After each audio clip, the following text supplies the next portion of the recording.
Okay, so we're going to start by looking over author's craft. So the author's craft is the language and techniques that a writer uses to help the reader kind of get more interested in the story, make it more interesting for them to read it. So they use techniques like the voices. The author writes styles that make this makes his or her writing unique.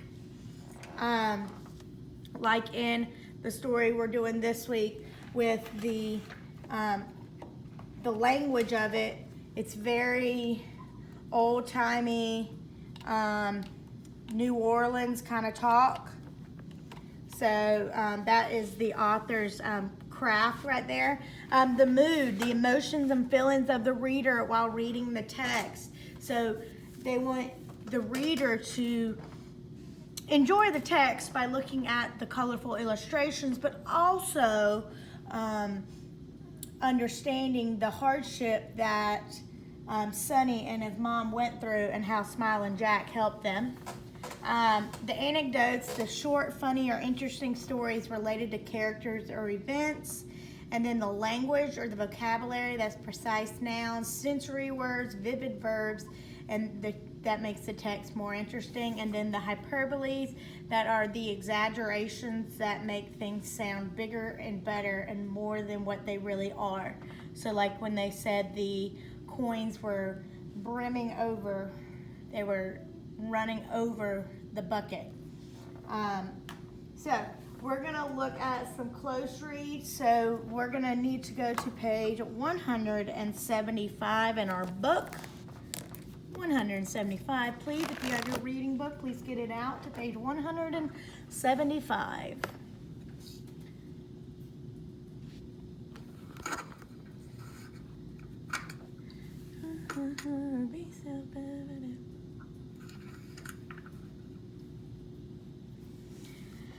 All right.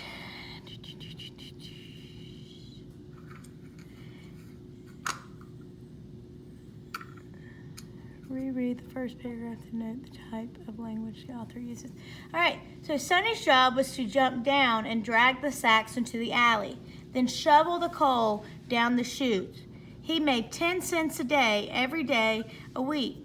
His mother worked in a fish canning factory all day long. She packed fancy little fish, earning a penny for each can she filled.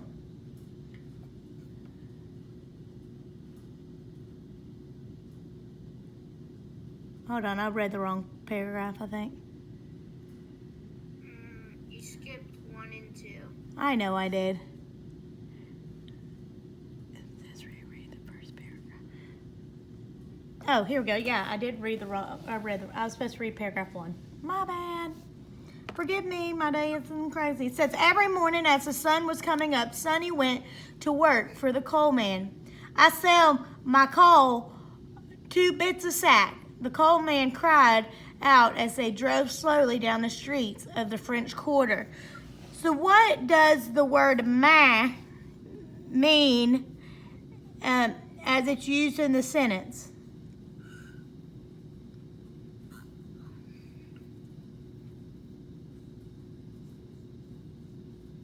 There's nobody here to answer me, so somebody's going to have to jump up and answer me. Which one? It says, what does the word "ma," M-A-H, mean as it's used in the sentence? I sell me coals 2 bits a sack. Oh, like he gives the coal man 2 packs of sacks. Okay. Like my. That "meh" means like my. Is that a formal or informal language? Informal. Informal, because formal would be like sir and ma'am and very proper. Informal is just a more laid back kind of language. Why do you think the author chose to include this sentence in the story? So you can figure out how they talked. to help set the voice and the tone for the story to show how people spoke during that historical time period. All right, turning over to page 176, please. We're going to look at the author's use of language again. All right, I'm going to read page 176, so please follow along. One morning, Sunny came home to find Mama sitting at the kitchen table. She looked like she had been crying. "What's the matter, Mama?" Sunny asked. "Are you sick?" "Worse than sick, Sunny. I've been let go from my job. These are some hard times and folks aren't buying much fancy fish. Might be 3-4 months before they need these hands again." Sunny's heart sank. Rent day would be coming soon, and the rent man didn't care whether you had a job or not. All he wanted was his money. If they missed paying the rent by just one day, the rent man would change the locks and sell off their belongings at a public auction. "I'll get a second job, Mama," Sunny said. "I'll quit." "No, Sunny," Mama interrupted. "I got 2 weeks to find something else. You stay in school and learn everything you can. Everything. So things will be better for you." After school that day, Sunny wandered through the streets of the quarter tired and sad. There had to be something he could do to help raise the rent money.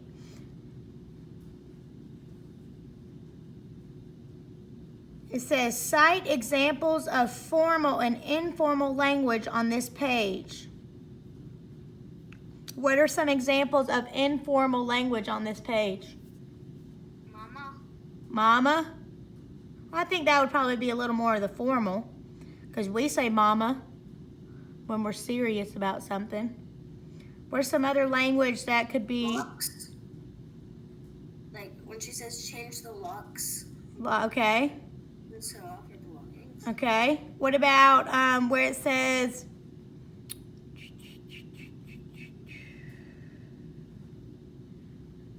Folks. Folks. Okay. 4 months, for that F-O-R-E, that comma F-O-R-E is some informal language that's specific to that time period.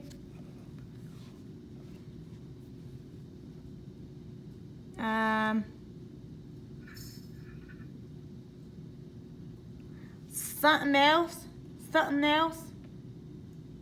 Right there, that's something else. I can't find one. Are you on the right page? We're on page 176. Fish. Fancy fish.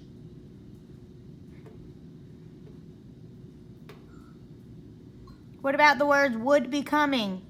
Is that formal or informal? Formal. Right? Actually, that would be formal language. Informal is more of like slang, like buy-in and for, something. Formal language would be like would be coming, something like changing the locks, paying the rent, wandering the streets. Because that's they always say now. Right. Right. All right, let me see what my next one is. I think it's page 177. Is it 177? Let me get my book. Oh no, 181. 181.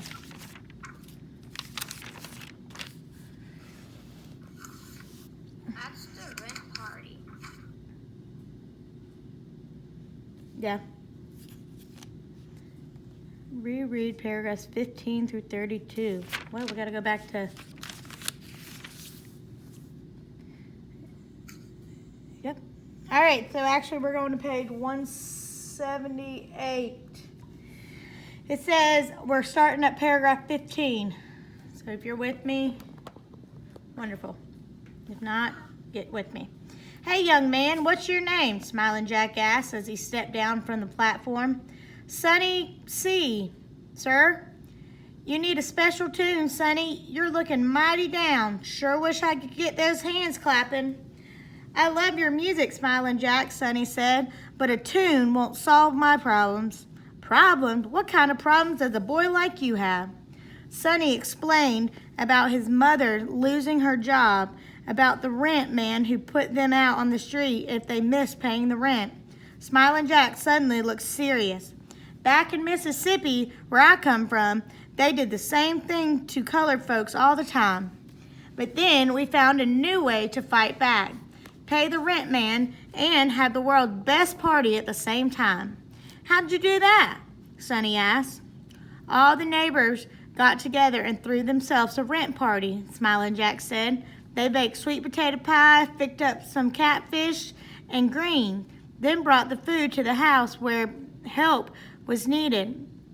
They put out a big empty bucket too, and soon someone who knew how to pluck a fine banjo or blow a jazz horn would start playing, make people sing and dance and forget their worries for a while. By the end of the night, people had dropped enough money in the bucket to put the old rent man back in his place. That sounds like a mighty fine idea, Sonny said. But where am I going to find somebody who will play for Mama and me? Playing for poor people he doesn't even know. Smiling Jack faked a frown and tapped his foot. Some people say I play a pretty mean trumpet myself. For the first time in days, Sonny smiled. When Sonny got home, he found Mama sitting near the stove. No luck again today, Sonny, she said, but I'll keep looking. I'll find me that job to keep us going. Sonny stirred the coals with the poker, trying to warm the damp house. Maybe you won't need that job right away, Mama, Sonny said. We're going to have a party tonight and raise all the money we need for the rent. Every last nickel and dime. Smiling Jack told me how to do it. Don't be talking such foolishness, Sonny. Even if you're just trying to cheer me up, Mama said, pulling her shawl tighter around her shoulders. It's not foolish, Mama, Sonny insisted. I'm going to prove it to you. It says, how does Sonny speak to Smiling Jack? And how does he speak to his mother? He speaks Is it formal or informal language? informal. Informal language, yeah. Why do you think he speaks to them this way? Because they didn't have a lot of education. Right, that's how they spoke to each other in that time period. That was just the way they spoke in that period of time. Trying to make sure. Yep, there it goes, charging. Very good. All right, let me go to the next page, see where I'm at.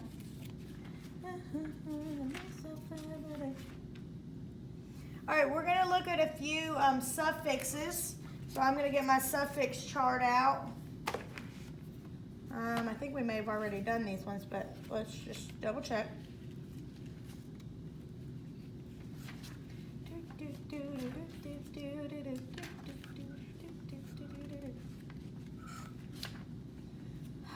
Where are you at, suffixes? Here we go.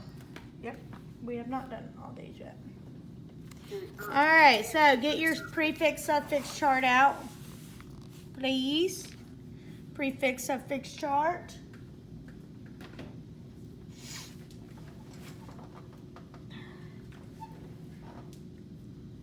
I'll give you a minute to find it. I got it. Wonderful. Wondermous. Okay, so we're going to look at oh,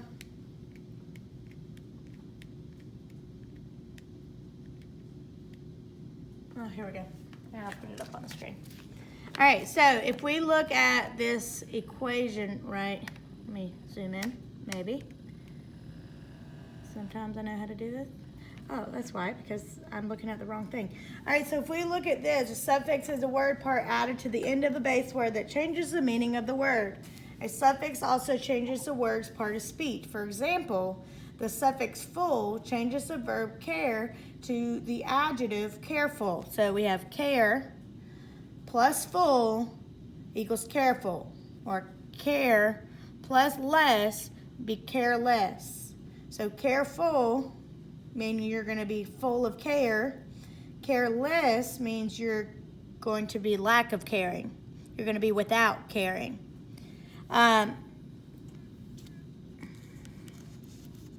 So the suffixes we're looking at are full, F-U-L. Let me back out again. Move it up. Full, that means, what did I say? Full of.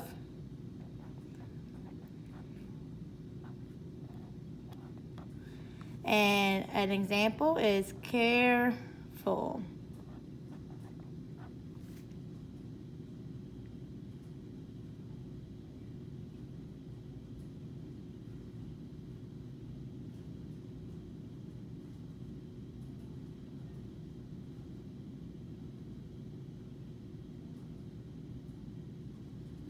Our next one is less. That would be meaning without something.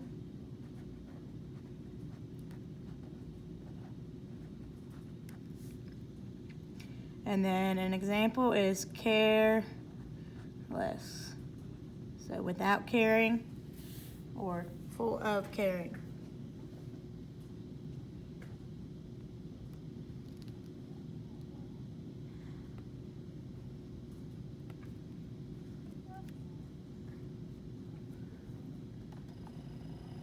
Another example of a suffix is the OUS. So like joyous. That also means full of. So joyous would be full of joy.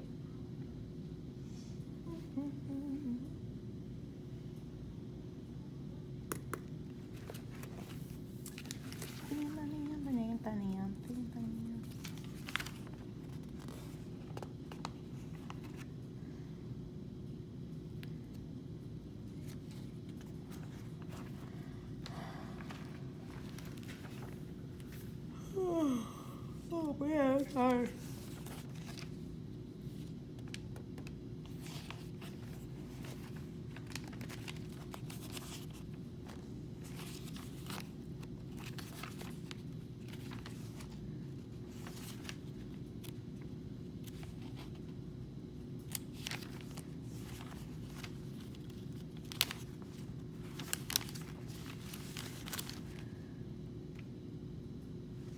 All right, last week we talked about the plot of the story. The plot being kind of like a roller coaster. It has,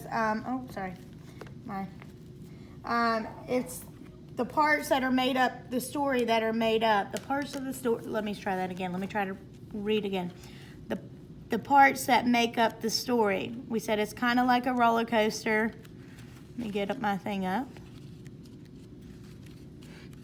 Because you have the beginning, which is where they're stating the problem, the events that lead up to the climax, the story information that has the characters, the setting, and the conflict. And then when you get to the climax, that's kind of where the conflict has a turning point.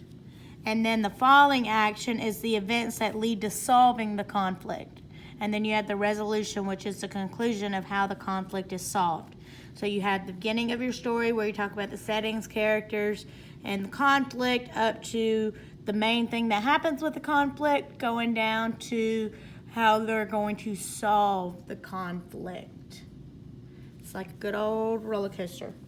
Let's go to page 177 in our book, please. 177. I knew we still needed it. It says 177 and 178.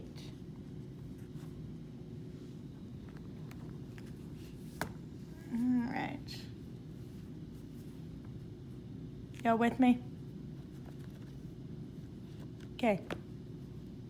All right, so we're going to look at page 177. We're going to analyze the setting and its effect on the plot. So it's in Jackson Square, a huge crowd had gathered around one man playing his horn. Even from the back of the crowd, Sonny could hear how fine the music was.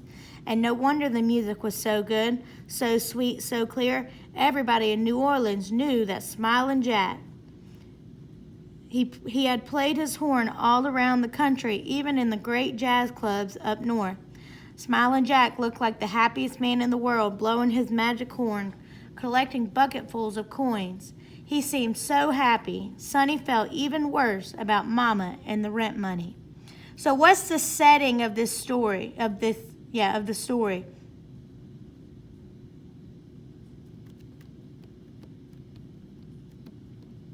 Maybe in their house. Nope, not in the house. Sonny and his mom and Alex are poor. Yeah, they're in New Orleans. They're poor. No, that's not the setting. The setting is where the story happens. Then it's daytime. It's daytime.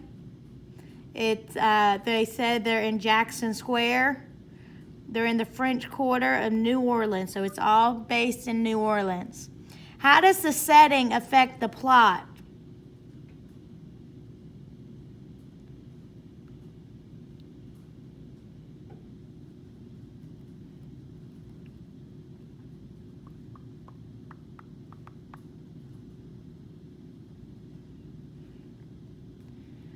The story has to take place in New Orleans at a time when events like this, where people could not pay their rent and stuff and they get kicked out, were common. Back then, Mm-hmm. in I think the 1800s. Maybe. So they wanted the illustrations and the words to for the reader to understand that back in that time, that was when, they didn't have any cards, they didn't have ways to go to the bank or have saved up money. They worked for what they spent, and that was something that they dealt with on a daily basis, so they wanted it to be depicted or seen like that. So it's important for the story because the story is meant to be a historical accurate. So the details about the setting are very important to the plot. We are jamming today. Working. All right, let's look at our vocabulary words. If you have your vocabulary words, get them out. Let me go to my page with my list of vocabulary words. Let's review them. There were kind of a lot of them. Are y'all with me? Hey, Kalani.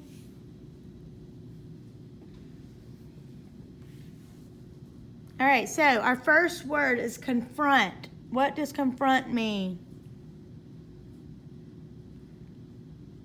If you confront someone, you say or do things to make you feel better. All right, so you say or do things to make yourself feel better. Dauntless, what does dauntless mean? Someone who is dauntless has no fears. Has no fears. All right, endurance. If you have endurance, you can do something for a long time. Very good. Kamani, remind me when you get here on Monday that I need to give you a treat. Dedication. If someone has dedication to something, that person has shown commitment to Yep. it. Yes, dedication. All right, auction. An auction is an event where items are sold to the person who offers the most money. Right, so that's like when you hear the auctioneer going, hey, $5, you want to give me 10? Who's going to be 10? Or I got 10, I get 10, give me 15. Who's got 15? 15, I got 15. Who's got 20? Those are the auctioneers. Yeah, you're welcome for that. All right, drifting. What's drifting mean? If you are Drifting, you are moving moving slowly without much direction. Yeah, you're moving slowly about in either direction. Damp. If something is damp, what is it? If If wet. something is damp, it feels a little wet. It's a little wet. I hear you back there, I Christopher. wrote it in because I left real quick. Yeah, all right. What's spare? Spare. Mhm. Something you there's something extra that you don't really need. Yep. All right, verses. The verses of a song are the different sections that usually change throughout the song. Very good. Chorus. A chorus of a song is the part that is repeated after a verse. And then brimming. If something is brimming, it's full and about to overflow. All right, so you're going to, at this time, until about time we go to math, till math time, you're going to do the box with your vocabulary, reviewing your critical vocabulary. We have the picture.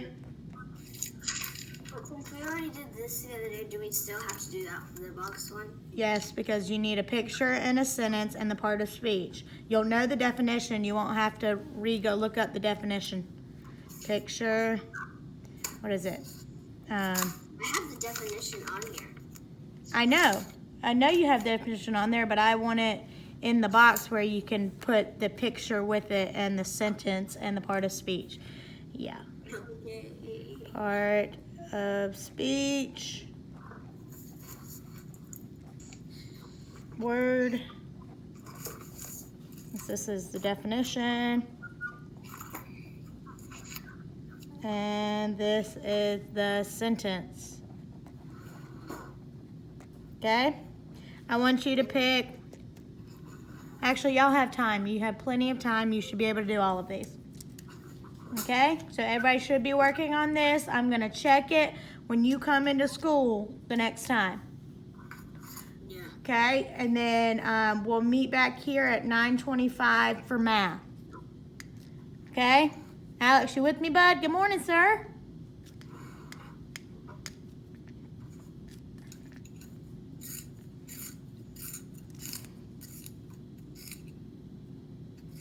All right, y'all get working.